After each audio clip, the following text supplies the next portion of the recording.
کون سا غریب ہے جو مسجد ننگے پاؤں جاتا ہو؟ لوگوں نے تو 3 قسم کی چپلیں رکھی ہوئی ہیں، ایک مسجد جانے کی علیحدہ ہے، گھر پہننے کی علیحدہ ہے، شادی بیاہ پہ جانے کی چپل علیحدہ ہے۔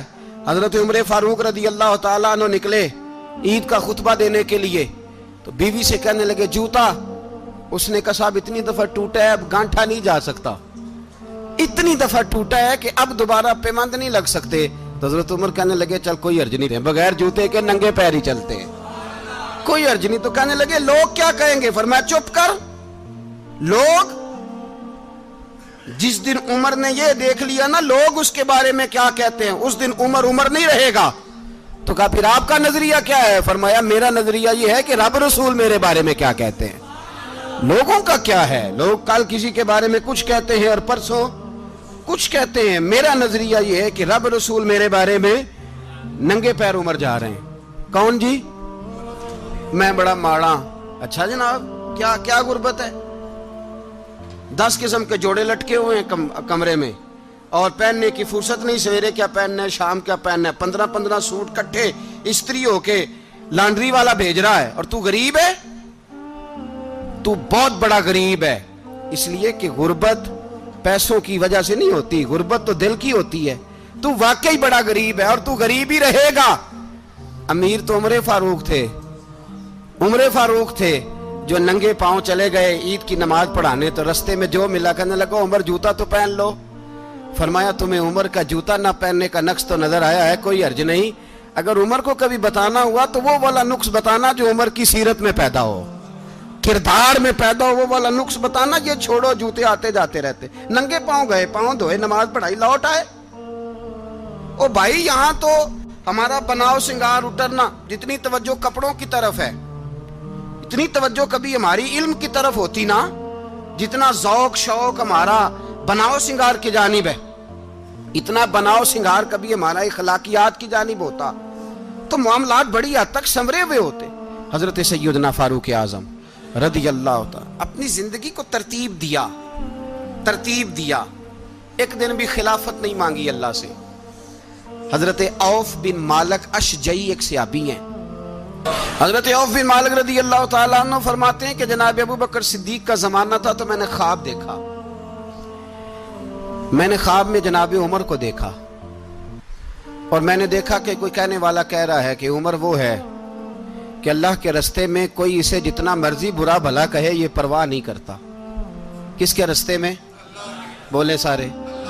اس کا مطلب ہے اللہ کے رستے میں لوگ برا بھلا بھی، قرآن مجید نے کہا وَلَا يَخَافُونَ لَوْمَةَ لَائِمٍ، کچھ لوگ ایسے ہیں جو برا بھلا کہنے والوں کی پرواہ نہیں کرتے۔ آپ یقین کریں اگر پرواہ شروع ہو جائے نا تو دین کا کام ختم ہو جائے، نہ کوئی تقریر کرے، نہ کوئی تدریس کرے، نہ کوئی پیری مریدی کرے، ختم ہو جائے اگر باتوں کی پرواہ ہو۔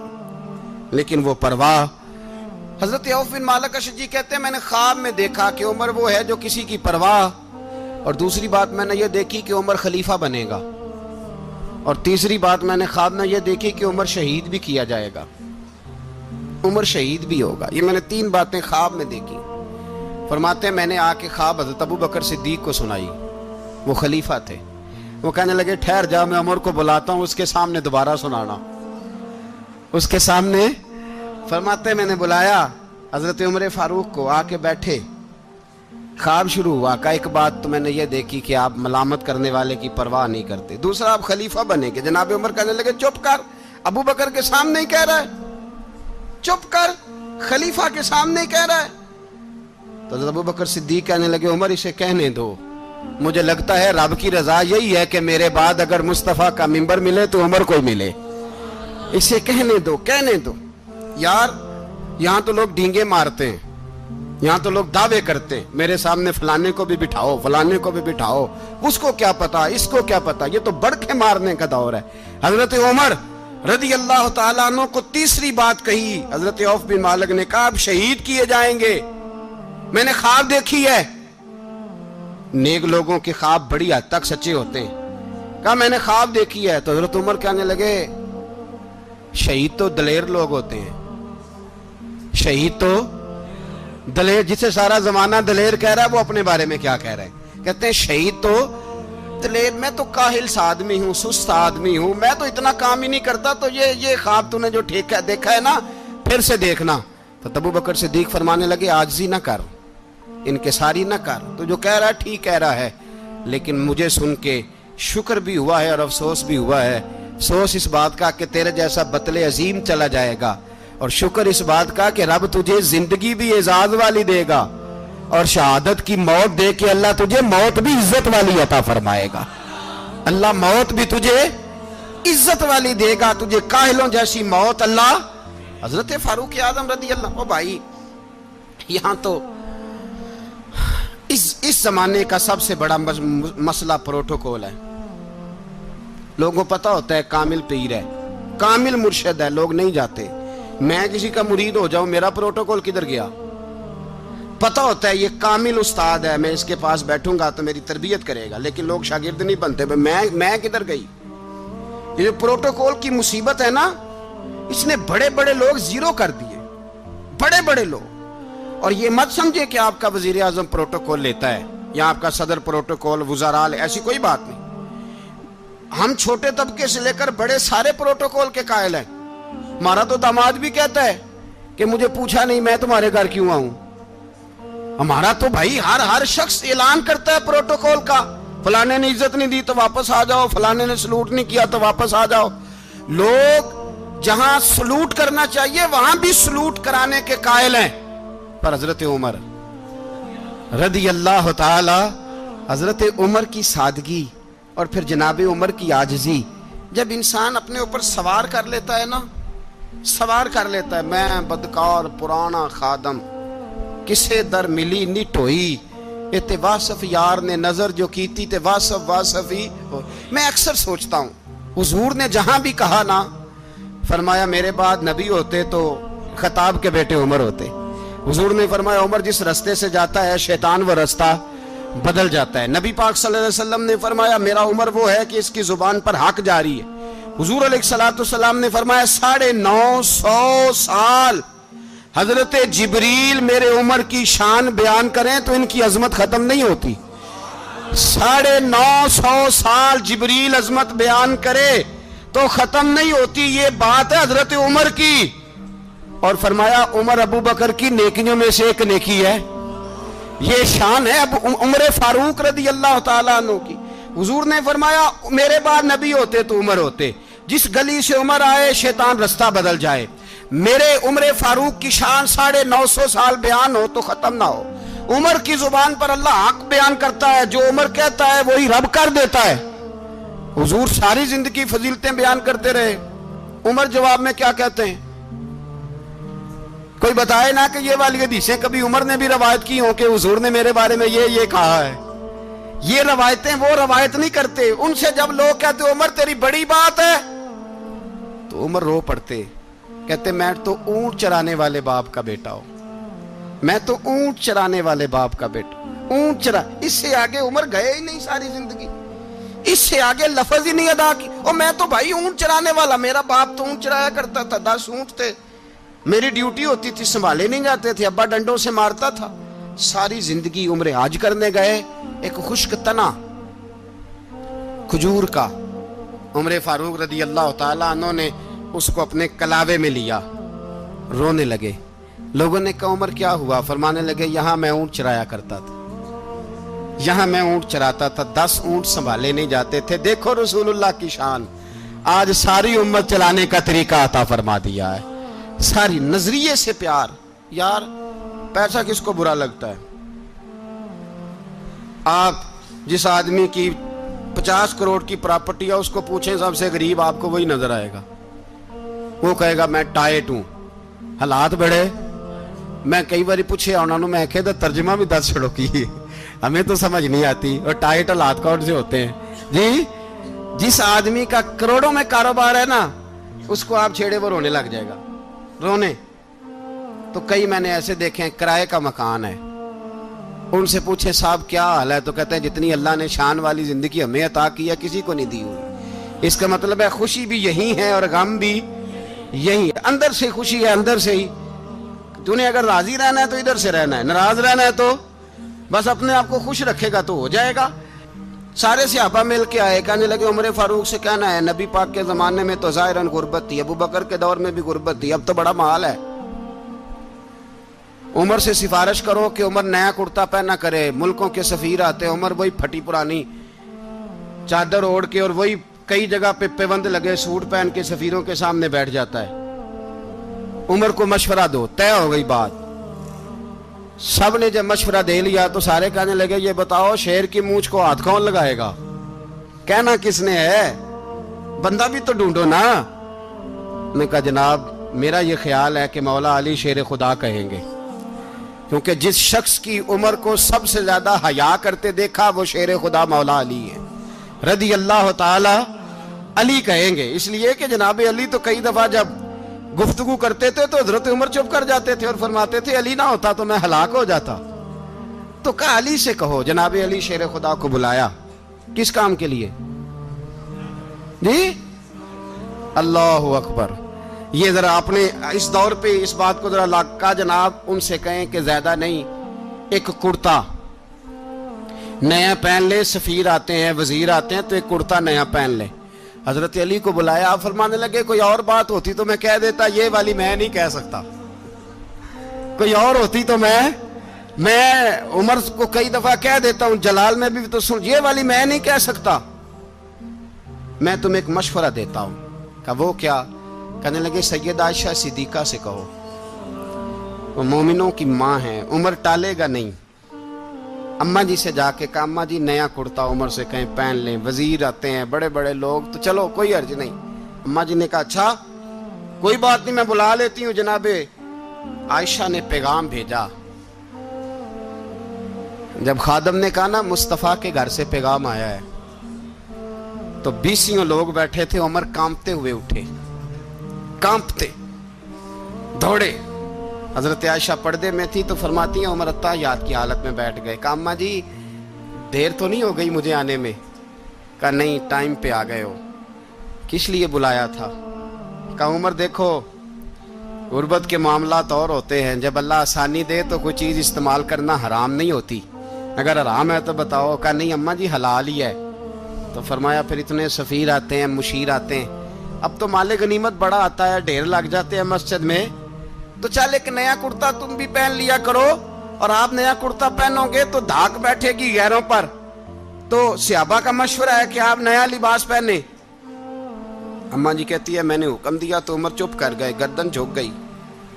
تھوڑی دیر کے بعد سیدنا عمر فاروق نے سر اٹھایا تو داڑھی پہ آنسو گر رہے تھے، رو پڑے، کہنے لگے پاک محبوب کی پاک بیوی جیسے حکم کرتی ہو میں حاضر ہوں، پر مجھے وہ والا لباس پہنانا جو میرے مصطفیٰ نے پسند فرمایا ہے، اگر یہ رنگ رسول پاک کا ہے تو میں حاضر ہوں، اور اگر نبی پاک کا نہیں تو پھر جیسے آپ حکم کریں۔ جناب عائشہ کہتے ہیں عمر روئے تو میں زیادہ روئی، میرا پلو بھیگ گیا آنسوؤں سے۔ میں نے کہا عمر آپ جائیے۔ عمر یوں نکلے تو جو صحابہ کھڑے تھے وہ کونے میں تھے، سارے آ گئے۔ کہا اماں جی کیا بناؤ؟ فرمایا بھائی تم سب جو باتیں کہتے ہو وہ اپنی جگہ ٹھیک ہیں، پر عمر جو بات کرتا ہے وہ سب سے زیادہ ٹھیک ہے۔ عمر جس پہلو پر بات کرتا ہے وہ یار ایسی عاجزی، ایسا رنگ، ایسا انداز، ایسا طرز حیات، ایسی زندگی۔ اولاد کے معاملے میں لوگ بزدل ہو جاتے ہیں، بزدل، پر حضرت عمر کا بیٹا مصر گیا، وہاں سے کمائی کر کے لایا، تجارت کرنے گیا، لاکھوں کا مال۔ کون سا باپ ہے دنیا میں جس کا بیٹا باہر سے پیسے لے کے آئے تو ابا تفصیل پوچھے کہ بیٹا کہاں سے کمائے، کہاں سے لایا، کتنے ملے، کیوں آئے؟ کون سا باپ تفصیل پوچھتا ہے؟ ابا تو کہتا ہے لا صحیح، اور تعریفیں کرتا ہے میرا بیٹا بڑی کمائی کرتا ہے۔ کبھی پوچھا ہے اس سے کہ ڈیوٹی صحیح دیتا ہے کہ نہیں؟ کبھی پوچھا ہے کہ تو ایمانداری کی روزی لاتا ہے کہ حرام کی کماتا ہے؟ یہ باپ کی ذمہ داری ہے، یہ اماں کی ذمہ داری ہے۔ پھر کہتا ہے بیماری کیسے آ گئی، پریشانی کیسے آ گئی؟ تو نے کبھی سوال کیا اپنی اولاد سے؟ حضرت عمر فاروق رضی اللہ تعالیٰ عنہ کا بیٹا مصر سے پیسے کما کے لایا تو جناب عمر نے بلایا، فرمایا بیٹے اتنی تو تیرے پاس راس ہی نہیں تھی، تھوڑے سے تو پیسے لے کے گیا تھا، اتنی کمائی کیسے ہو گئی؟ اتنے تو پیسے نہیں تھے صاحب، کہاں سے کمائی لائے؟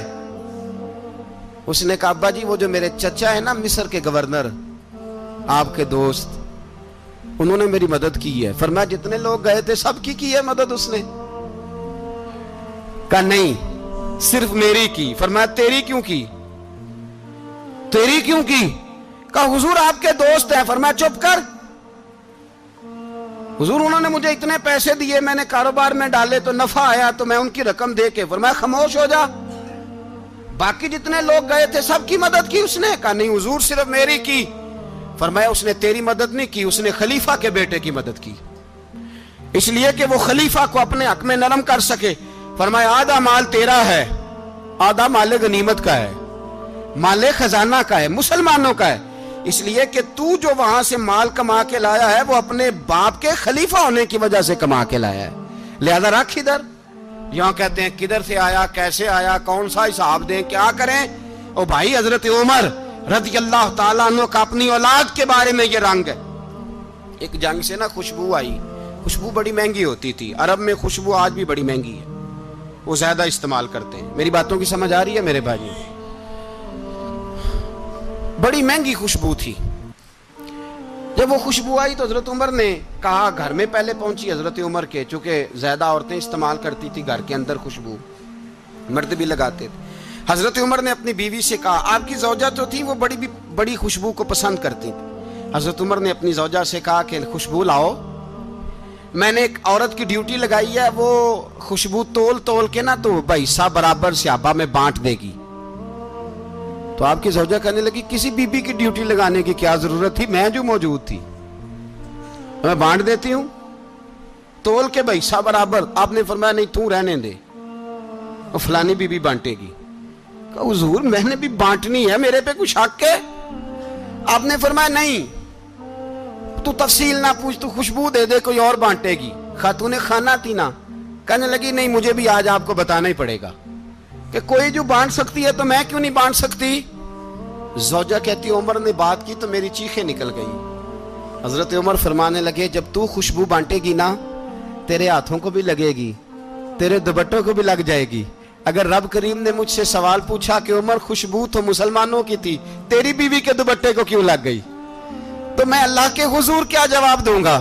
اگر اللہ نے یہ سوال کیا کہ تیری بیوی نے کیوں لگائی, وہ تو حصہ تھا مسلمانوں کا, تو نے تیری بیوی نے کیوں لگائی؟ تو فرمایا میں نہیں چاہتا کہ اللہ کے حضور مجھے اور تجھے باز پرس ہو, لہذا کسی اور کو بانٹنے دے. زوجہ روئی اور تڑپ کے کہنے لگی عمر مجھے لگتا ہے صبح قیامت بھی تیری بیوی ہونے کی وجہ سے اللہ مجھے جنت عطا فرما دے گا, تیری زوجہ ہونے کی برکت سے. بھائی یہ معیار رکھا, خدا کی قسم ایسا شخص تاریخ میں دوبارہ نہیں آیا. اتنا بڑا آدمی, اتنا بڑا شخص, اتنا بڑا آدمی, اور پھر رنگ یہ ہے کہ عمر 22 لاکھ مربع میل کا حکمران, 22 لاکھ, اور کھجور کے درخت کے نیچے مٹی کا ڈھیلا لے کے سو گئے ہیں, پرواہ کوئی نہیں, کوئی مسئلہ ہی نہیں. 2 غلام ساتھ بیٹھے تو ایک روٹی حضرت عمر نے گھر سے منگوائی, تھوڑا سا سرکہ, تو غلام کہنے لگے ہم نے بھی کھانی ہے. فرمایا کوئی حرج نہیں, روٹی کو پیٹ بھر کے کھانا ضروری تو نہیں, 3 حصوں میں بانٹ لیتے ہیں. ایک آدمی آیا ہوا تھا مصر کا رہنے والا ملنے کے لیے, اس نے پوچھا عمر کدھر ہیں, تو کہا وہ ادھر جاؤ مسجد میں بیٹھے ہوں گے. اور واپس آیا تو کہنے لگا وہاں تو 3 غلام بیٹھے ہیں, ایک روٹی بانٹ کے کھا رہے ہیں, لگتا ہے کئی دنوں سے روٹی نہیں ملی. کہا 3 غلام تو کوئی نہیں, وہاں 2 ہی تھے, تیسرے تو امیر المومنین تھے. اس نے کہا نہیں 3 غلام ہیں, کپڑے بھی ایک طرح کے پہنے ہوئے, بلکہ 2 کے تو پھر صحیح ہیں, تیسرے کے تو زیادہ ماڑے ہیں. کپڑے بھی ایک طرح کے, کھانا پینا بھی ایک طرح کا, اور ان کا نشست برخاست بھی ایک طرح کی ہے, لہذا کوئی فرق نہیں. حضرت ابو ہریرہ کہتے ہیں میں لے کے آیا, اور جناب عمر کو جب میں نے کچی زمین میں تامت سمیٹ بیٹھے دیکھا تو میں رو پڑا. میں نے اس مصر سے آنے والے کو کہا تو اس کے جلوے دیکھ, اگر اس کی ذات میں اتنا حسن ہے تو محمد عربی کا مقام کیا ہوگا. یہ مقام غور ہے, مقام غور. 10 محرم کو لوگ دیگے پکائیں گے نا, نہیں پکانی ہے, کوئی بول دے نہیں, ہاں نہ نہیں کر دے, پروگرام بدلیا تو نہیں دی عید کی کہ وہ کام شروع ہویا ہے لات ٹائٹ ہونے والا. کیوں جی پکنی ہے نا دیکھیں 10 محرم کو انشاءاللہ تعالی, ہم بھی پکائیں گے انشاءاللہ, یہاں بھی پروگرام ہوگا. تو 10 محرم کو جو دیگ پکنی ہے تو ایسا نہیں ہو سکتا کہ 1 محرم کو حضرت عمر کے نام کی بھی کوئی پک جائے. اگر امام حسن حسین کے نام کی دیگیں پکے تو جو امام حسن حسین سے پیار کرنے والے ہیں، جو امام حسن حسین سے، ہم لوگوں نے بھی عجیب رٹا اپنایا ہے نا. ہم لوگ بات کا ایک پہلو دیکھتے ہیں، دوسرا نہیں دیکھتے. حضرت امام حسن اور حسین کو بھی نبی پاک نے شہید کہا، اور جناب عمر کو بھی رسول اللہ نے خود شہید فرمایا. فرمایا شہید ہے، خود فرمایا اپنی زبان سے کہ یہ شہید ہے، خود میرا عمر شہید ہے. تو ان کے نام کی دیگ نہیں پکنی چاہیے، اس طرف نہیں ہماری توجہ ہونی چاہیے. اور اہل بیت نبوی، یہ بات میں پہلے بھی کرتا ہوں، آج پھر کرنا ضروری سمجھتا ہوں. اہل بیت کا پیار، سن لو کان کھول کے، اہل بیت کا پیار اگر ہمیں کسی نے سکھایا ہے تو سیدنا عمر فاروق نے سکھایا ہے. اہل بیت نبوت کی محبت اگر کسی نے سکھائی ہے تو کس نے سکھائی ہے؟ بول کے بتائیے. حضرت عمر نے. اہل بیت کا پیار ہمیں حضرت عمر نے بول کر کے سکھایا ہے. بھائی یاد رکھیں، کسی کی طاقت نہیں تھی دم مارنے کی حضرت عمر کے سامنے، طاقت ہی نہیں تھی. کیسر و کسرا کانپ جاتے تھے، جرت ہی نہیں کرتے تھے حضرت. اور ہمارے تو تعلقات بڑے ہیں نا غیروں سے. حضرت ابو موسیٰ اشعری رضی اللہ تعالیٰ عنہ فرماتے ہیں میرا منشی سائی تھا، وہ کاتب کہتے تھے وہ لوگ، میرا حساب کتاب عیسائی تھا. تو فرماتے ہیں ایک دن میں نے وہ سارا حساب کتاب لین دین کے حضرت عمر کو دکھائے تو فرمانے لگے جس نے لکھے ہیں اس کو بلاؤ. کہنے لگے حضور مسجد نہیں آ سکتا. کیوں نہیں آ سکتا؟ کہنے لگے وہ عیسائی ہے. کہتے ہیں حضرت عمر جلال میں آ گئے. آپ فرمانے لگے جنہیں رب دور کرتا ہے تم کیوں قریب کرتے ہو؟ جنہیں اللہ دور کرتا ہے. فرمایا تم غیروں کو اگر عہدے دو گے تو اپنوں کا کیا بنے گا؟ اگر تم غیروں کو عہدے دو گے تو اپنوں کا. یہ سوچ ہے جو آج برما کے مسلمانوں کے لیے بھی ضروری ہے. کہا اگر تم غیروں کو عہدے دو گے تو اپنوں کا. ہم نے غیروں کو عہدے دیے تو دیکھا نا اپنے کس طرح کاٹے جا رہے ہیں. غیروں کو جو عہدے دے دیے یارانے سارے غیروں سے. روز دعویٰ ہوتا ہے چین ہمارا سجن ہے، چین ہمارا دوست ہے. او بھائی دوست ہے تو اس سے کہو نا کہ برما تو تمہاری ایک چھوٹی سی ریاست ہے، چین کے بغیر تو وہ سانس بھی نہیں لے سکتا. اس کو کہو نا اس حکومت پہ دباؤ ڈالے. لیکن ہم لوگوں نے غیروں کو عہدے دیے تو اپنے پس گئے. حضرت عمر کہتے تھے ذمی کا ہم ادب کریں گے، ذمی کافر کا ہم، ایسا کافر جو مسلمان ریاست کو قبول کرے، بدامنی نہ پھیلائے. ایک آدمی کو آپ نے دیکھا آنکھوں سے نابینا ہے اور بھیک مانگ رہا ہے. تو حضرت عمر کو نظر آ گیا. فرمایا کون ہو؟ اس نے کہا میں یہودی ہوں. فرمایا بھیک کیوں مانگتے ہو؟ کہا جب تک تندرست تھا مسلمانوں کو جزیہ دیتا تھا، بوڑھا ہو گیا ہوں کیا کروں. حضرت عمر نے گھوڑے کی پشت پہ بٹھایا، کافر کو گھوڑے کی پشت پہ بٹھایا اور بٹھا کے مدینے لائے. حضرت علی شیر خدا وزیر خزانہ تھے. فرمایا علی اس کا وظیفہ جاری کرو. کہا یہ کون ہے؟ فرمایا یہ یہودی ہے لیکن یہ ہمیں جزیہ دیتا رہا، بوڑھا ہو گیا بیچارہ، بھیک مانگنے پہ مجبور ہے، ہماری حکومت کے اندر رہتا ہے، اس کا پورا وظیفہ جتنا خرچہ اتنا وظیفہ لگاؤ. حضرت علی کہتے ہیں میں وظیفہ لگا رہا تھا اور وہ میرے نبی کا کلمہ پڑھ رہا تھا، وہ رسول اللہ کا کلمہ پڑھ رہا تھا. یہ مزاج، یہ نہیں کہ کافر. حضرت عمر نے گورنروں کو خط لکھے تھے کہ زبردستی کسی کو مسلمان نہیں کرنا، جہاں ان کی عبادت گاہیں بنی ہو گرانی نہیں، کوئی مندر کوئی گرجا ضائع نہیں کرنا. اسلام سب کو جینے کا موقع دیتا ہے، پر بے ایمانو ظالموں بدذاتوں تمہیں یہ کہتا ہے کہ ہم تمہیں جینے کا موقع دیتے، تم بھی مسلمانوں کو جینے کا موقع دو.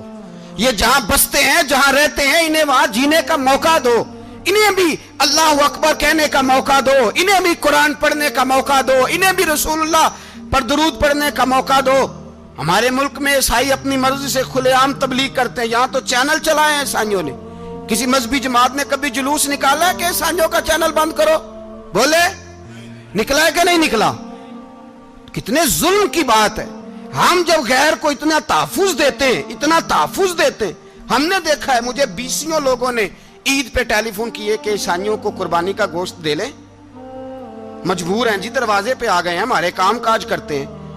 بیسیوں لوگ، عام آدمی کے دل میں ان کا اتنا جذبہ ہے. وہ مسائل کا بیان کرنا ایک علیحدہ بات، لیکن ہمارے دل کافر کے حق میں بھی نرم ہو جاتے ہیں. تم کس قدر زیادہ بے ایمان ہو اور کفر کس قدر زیادہ ذلیل ہو گیا ہے کہ مسلمان کے حق میں نرم ہوتا ہی نہیں. اور اس سے بڑے ذلیل وہ ہیں جو ان ذلیلوں کے سپورٹر ہیں. وہ کسی عرب ملک کے حکمران ہو یا کسی اور جگہ کے، وہ بڑے ذلیل ہیں جو ان ذلیلوں کے سپورٹر ہیں، جو برما کی بچیوں کے قتل پر اپنی حکومتیں چمکا رہے ہیں. نے شرم نہیں آتی؟ اس قدر مسلمان تڑپا ہے، لیکن ان بے غیرتوں کو ذرا ہوش نہیں آئی. اور یہ ان کے کماش، ان کے دلال جو ہر جگہ ان کی سپورٹ کر کے اپنی حکومتیں قائم کرتے ہیں، بے ایمانوں کو پتہ نہیں کہ کب ان پر